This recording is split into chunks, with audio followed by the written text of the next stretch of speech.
di mana Tuhanmu datang adalah sebuah janji, bisa juga kita katakan sebagai sebuah nubuat, Yesus akan datang kedua kalinya. Nah, Bapak Ibu Saudara yang dikasihi Tuhan, pengajaran Kristen yang ortodok atau pengajaran Kristen mula-mula yang membedakannya dengan Yudaisme, Yahwisme, dan pengajaran-pengajaran dari kepercayaan-kepercayaan lain dari orang Yunani, Persia, dan macam-macam. Pengajaran Kristen yang paling mula-mula, based on 5K, ya, based on Christ, berbasis kepada Yesus Kristus. Ada 5K yang sangat penting, yang menjadi isu gereja mula-mula, yang mereka ajarkan, yang mereka beritakan, dan yang hari ini tidak bisa dibendung. Dan hari ini menyentuh semua wilayah, yaitu K yang pertama, kelahiran Yesus Kristus. Ya, kelahiran Yesus tidak ada yang sama dengan yang lain, karena dia lahir dari perawan. K yang kedua, kematian Yesus Kristus. Kematian Yesus Kristus juga tidak ada yang sama dengan kematian-kematian dari tokoh-tokoh agama manapun. Ya, Yesus mati. Mati sebagai orang benar, orang tidak berdosa yang dihukum karena dosa. Dan Yesus benar-benar mati. Ini K yang kedua. Tidak ada satu tokoh agama pun yang matinya seperti Yesus, saudara-saudara. Dan fenomenanya sangat berbeda. Waktu Yesus mati terjadi kegelapan, terjadi gempa bumi. Orang yang mengolok-olok dia mengatakan dia ini orang benar. Ya. K yang ketiga, saudara-saudara. Kebangkitan Yesus. Kebangkitan Yesus juga tidak dimiliki, tidak terjadi kepada seluruh tokoh agama, filsafat, dan yang manapun. Hanya pada Yesus Kristus. Ya, karena tidak pernah ada orang yang sudah betul-betul mati, lalu bangkit, kecuali Yesus Kristus. K yang keempat. K yang keempat juga tidak terjadi kepada tokoh agama manapun. Filsuf manapun, orang hebat manapun. Kenaikan Tuhan Yesus. Dia datang dari atas, dia kembali ke atas. Dan itu sudah dinubuatkan. Dan K yang kelima, kedatangan Yesus yang kedua kali. Yang kita sebut juga parusia. Dan belum pernah ada tokoh agama manapun, orang besar manapun yang sudah kembali ke surga. Dan mampu kembali ke surga.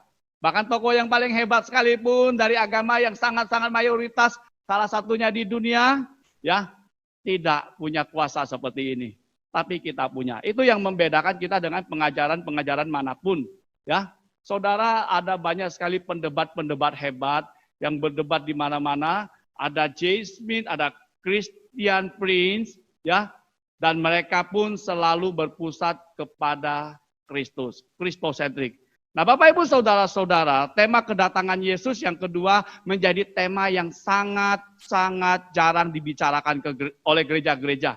Padahal ini merupakan isu yang cukup besar pada masa itu. Ya, Bapak Ibu Saudara, minggu lalu kita sudah bicara soal tanda-tanda kiamat. Ya, ada tanda-tanda di mana Yesus akan datang kedua kali. Dari 1 tanda sampai 4 tanda. Yang pertama ada ajaran palsu, Mesias palsu. Yang kedua kemudian ada gempa bumi, ada wabah, ada peperangan yang memang juga sudah terjadi. Bangsa bangkit lawan bangsa, etno bangkit lawan etno. Kemudian yang ketiga adalah gempa bumi, bencana alam. Yang keempat adalah penyakit sampar yang melanda dunia, yang membinasakan begitu banyak orang. Ya, jadi Bapak Ibu Saudara, itu belum berarti ya Yesus akan datang pada waktu terjadi peristiwa seperti itu. Tapi justru tanda-tanda itu adalah sebuah tanda yang menyadarkan dan mengingatkan kepada kita bahwasanya hari penghakiman dunia sudah dekat. Hari kedatangan Yesus yang kedua sudah dekat. Ya, jadi Bapak Ibu Saudara yang dikasihi oleh Tuhan, ayat Alkitab yang kita baca pada ayat yang ke-38 tadi, Yesus menunjuk kepada konteks kehidupan zaman Nabi Nuh. Untuk menjadi sebuah peringatan, sebuah pelajaran. Supaya engkau dan aku yang percaya kepada dia, hidupnya berpadanan dengan Injil. Berjaga-jaga akan hari Tuhan. Nah saudara-saudara, seperti Nabi Nuh sudah memperingati orang-orang pada zamannya, Nabi Nuh sudah memberitakan Injil, ya. Tapi saudara, tidak ada satu orang pun yang percaya, ya.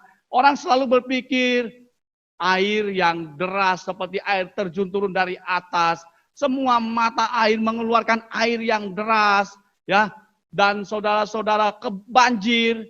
Orang berpikir that it not make sense. Itu tidak masuk akal pada waktu itu. Apalagi pada waktu itu hujan yang sangat-sangat lebat sampai membuat banjir itu barangkali belum terjadi. Atau belum pernah terjadi. Karena uap air naik dari bumi membasahi bumi. Mana mungkin ada air yang besar, air yang luar biasa dahsyatnya turun dari langit. Mana mungkin mata air mengeluarkan air yang sangat-sangat besar dan membinasakan dunia. Itu sebabnya Bapak Ibu Saudara-saudara, ya. Alkitab mengatakan pada zaman Nabi Nuh, orang makan dan minum seperti biasa. Karena berita yang Nuh beritakan not make sense. Tidak masuk akal. Karena mereka tidak melihat fenomena itu, ya. Dan kemudian orang kawin dan dikawinkan. Orang kawin dan mengawinkan. Semua orang masih hidup seperti biasa. Keadaannya biasa saja. Semua berjalan biasa saja. Tapi katanya ketika Nuh menutup pintu bahtera, baru semua orang tahu hari itu terjadi dan tidak ada kesempatan lagi. Nah Bapak Ibu Saudara-saudara, ada satu hal yang sangat-sangat menarik dalam peristiwa zaman Nabi Nuh, ya. Ya, dan Bapak Ibu Saudara dengan saya perlu menyadari, ya. Karena dikatakan dalam kitab Kejadian pasal 6, ya, dikatakan begini, ketika Tuhan melihat manusia itu jahat adanya, ya. Besar kejahatan manusia di bumi. Lalu semua kecenderungan hatinya, ya, kalau bahasa Inggris mengatakan that every imagination of thought, semua pikiran yang dipikirkan, kecenderungan hatinya, ya, of his heart was only evil continually. Hanya jahat yang ada di hati manusia. Yang di pikiran manusia yang jahat. Yang dibuat manusia yang jahat. Yang di dalam jiwa manusia yang jahat. Sampai-sampai di ayat ke-6 Genesis, ya, Keluaran pasal 6 ayat 6, dikatakan Lord regretted.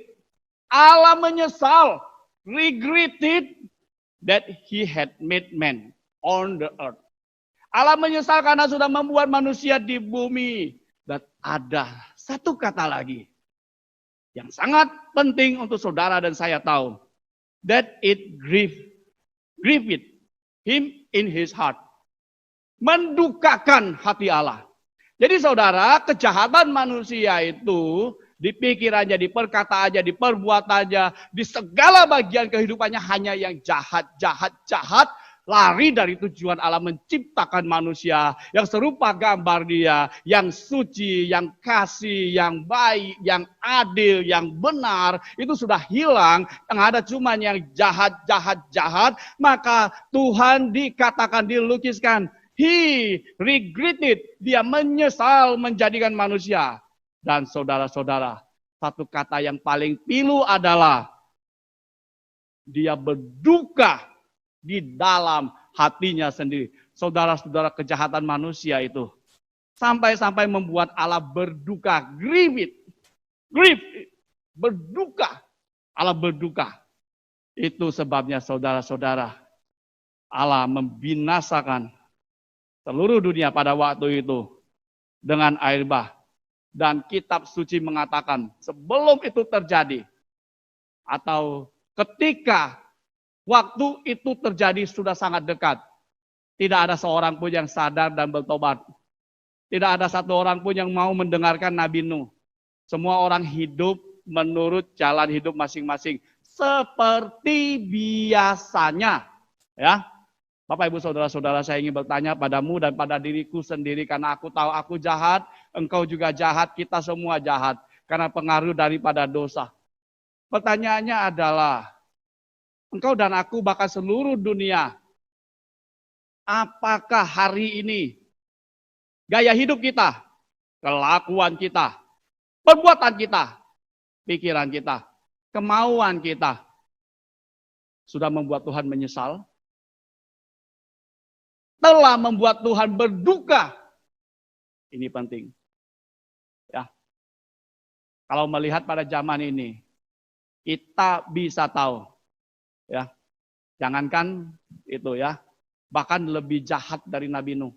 Zamannya Nabi Nuh, ya. Saya tahu Tuhan menahan dirinya. Dia berduka. Banyak orang tidak mau percaya kepada Yesus Kristus.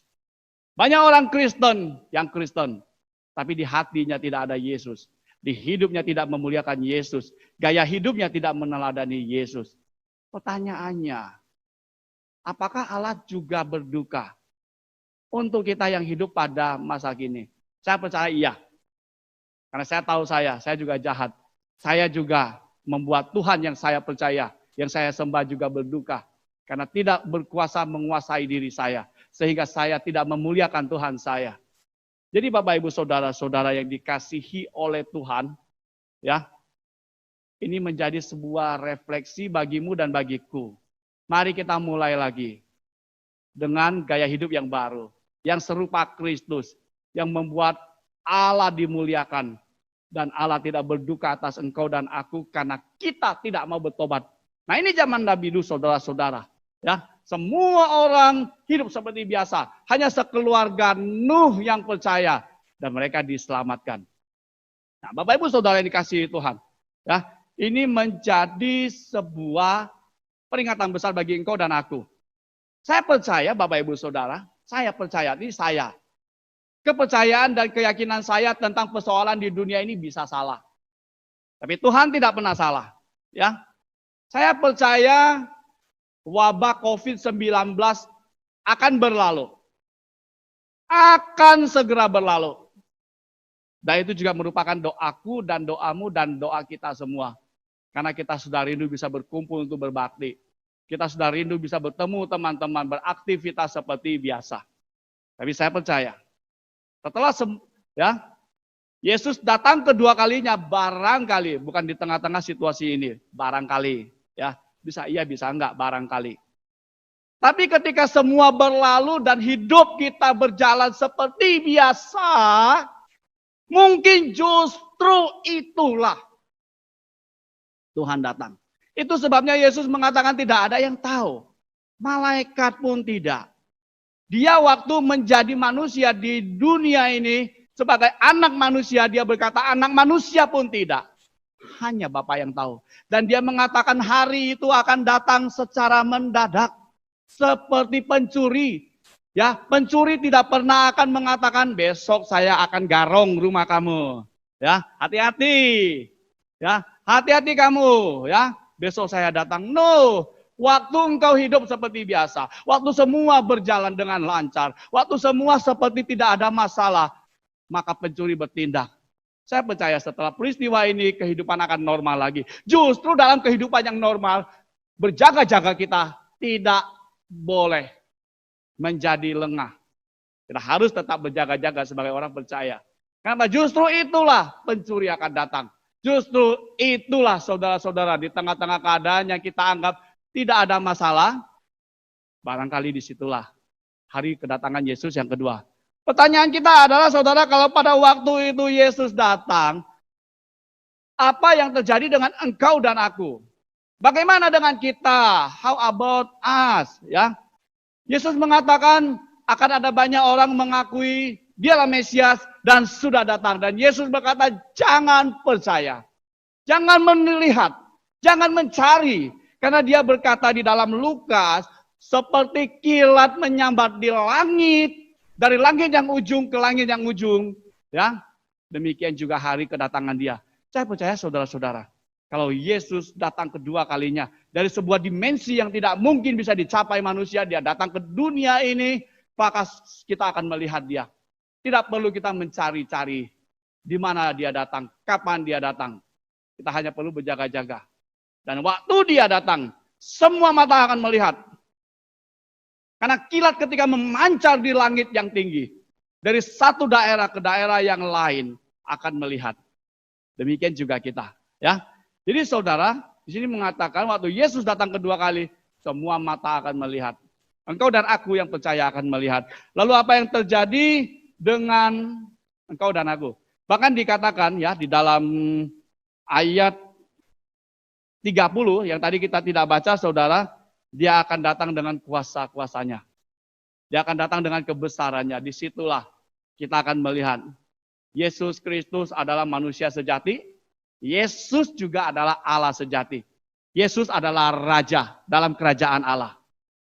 Kalau kita mau kerajaan Allah, jangan pernah menolak rajanya. Betul?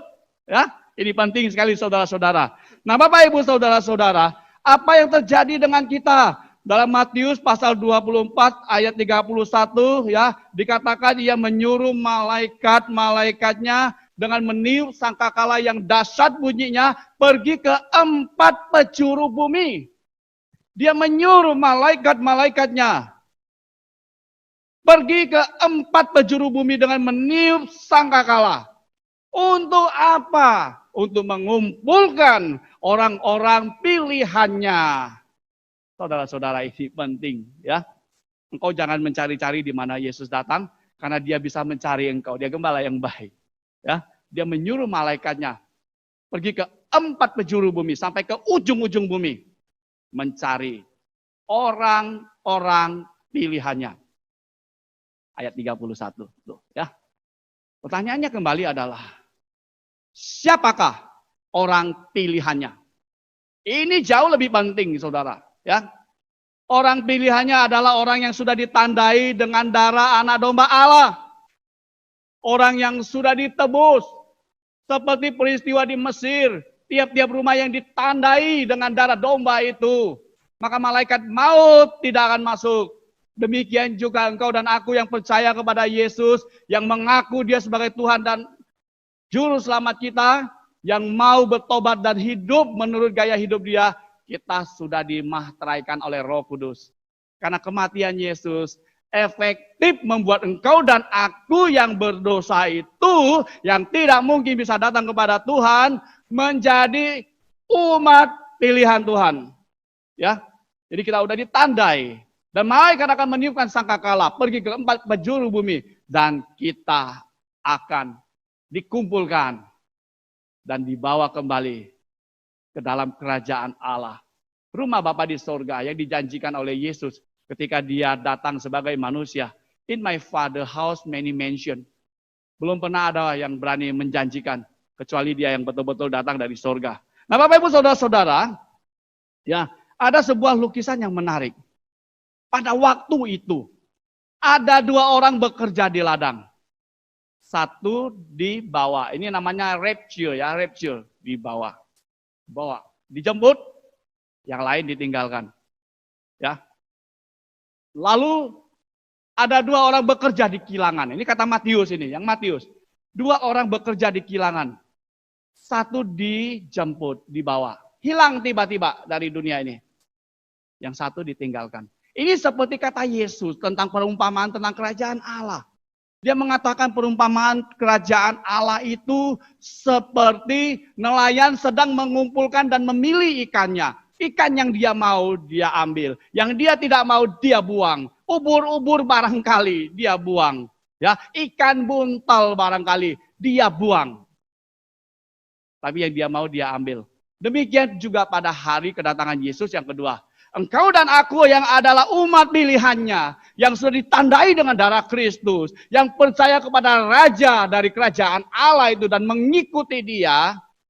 Engkau akan dikumpulkan. Lalu masuk kerajaan Allah. Lalu ada satu perumpamaan yang menurut saya cukup unik. Yang dikatakan oleh Lukas. Lukas juga bicara persoalan ini.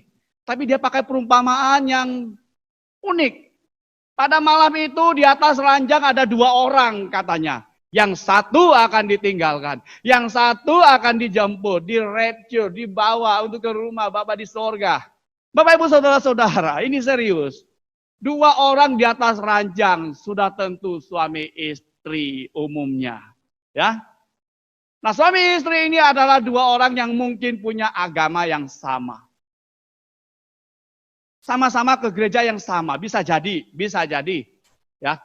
Tapi pertanyaan saya adalah, kalau punya iman yang sama, agama yang sama, kok satu ditinggalkan? Bapak Ibu Saudara, saya ingin mengatakan, percaya kepada Yesus adalah urusan pribadi. Apakah engkau sudah percaya dan mengikut Dia? Percaya dan menerima Dia sebagai Tuhan dan Juru Selamatmu pribadi? Atau belum? Atau engkau ke gereja bersama pasanganmu sebagai sebuah seremonial saja? Ya. Jadi Bapak Ibu Saudara, ini sangat ironis sekali. Di ranjang yang sama, satu ditinggalkan, satu diangkat. Ya, untungnya Lukas tidak mengatakan suaminya yang diangkat, istrinya yang ditinggal. Haleluya, ya. Lukas mengatakan satu diangkat, satu ditinggalkan. Bisa saja suaminya yang tertinggal karena dia belum sungguh-sungguh percaya kepada Tuhan dan mengikuti Yesus sebagai Tuhan dan Juru Selamanya. Bisa juga istrinya yang ditinggalkan. Itu sebabnya Bapak Ibu Saudara, percaya kepada Yesus bukan hal yang sepele. Menerima Dia sebagai Tuhan dan Juru Selamat pribadi penting, itu menentukan engkau dianggap Tuhan sebagai umat pilihannya atau bukan. Dia kenal engkau, Dia melihat engkau, Dia tahu tanda yang dibuat. Apakah saudara sudah memiliki tanda itu? Dimateraikan oleh Roh Kudus dengan darah anak domba Allah. Dengan kata lain, kau sudah sungguh-sungguh percaya ada Yesus di hatimu, hidupmu untuk Kristus, engkau menjalankan proses kehidupan yang memuliakan Tuhan. Jadi Bapak Ibu Saudara-saudara, saya ingin mengatakan berita hari ini untuk pribadi-pribadi termasuk saya sendiri. Dan itu begitu penting, karena Yesus pasti datang kedua kalinya. Ya. Dan contoh dari Lukas sangat nyentrik, tapi menurut saya sangat penting, supaya kita waspada dan berjaga-jaga. Dan saudara-saudara, apa yang kau dan aku harus lakukan? Yang pertama, kita percaya Yesus datang kedua kali, menjemput kita dan menghakimi dunia. Tapi dilarang hidup aneh-aneh. Hiduplah seperti biasa. Bagaimana engkau mengikut dan memuliakan Tuhan dalam hidupmu. Bekerjalah seperti biasa. Jadilah suami yang baik seperti biasa. Jadilah istri yang baik seperti biasa. Jadilah bapak yang baik bagi anak-anak kita seperti biasa. Itu Tuhan mau. Ya. Jadilah ibu yang baik bagi anak-anak kita seperti biasa. Jadilah anak-anak yang memuliakan Tuhan dan membanggakan orang tua seperti biasa. Itu semua Tuhan mau. Tak usah aneh-aneh, ya. Kalau aneh-aneh rugi kita.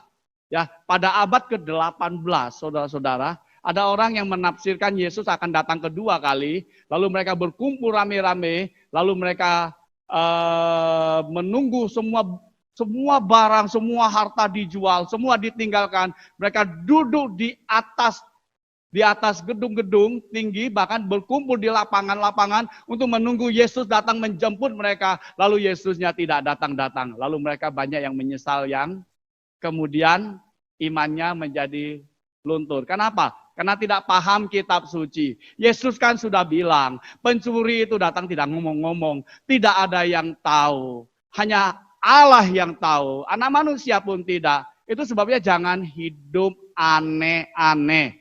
Tetap hidup sebagai orang normal seperti yang Tuhan mau. Tinggalkan dosa. Bertobat sungguh-sungguh. Terima Yesus sebagai Tuhan dan Juru Selamat pribadimu. Karena waktu itu datang. Engkau dan aku di rapture, dikumpulkan oleh Tuhan. Dan kemudian saudara, yang kedua, dunia sedang terjadi pergolakan yang besar.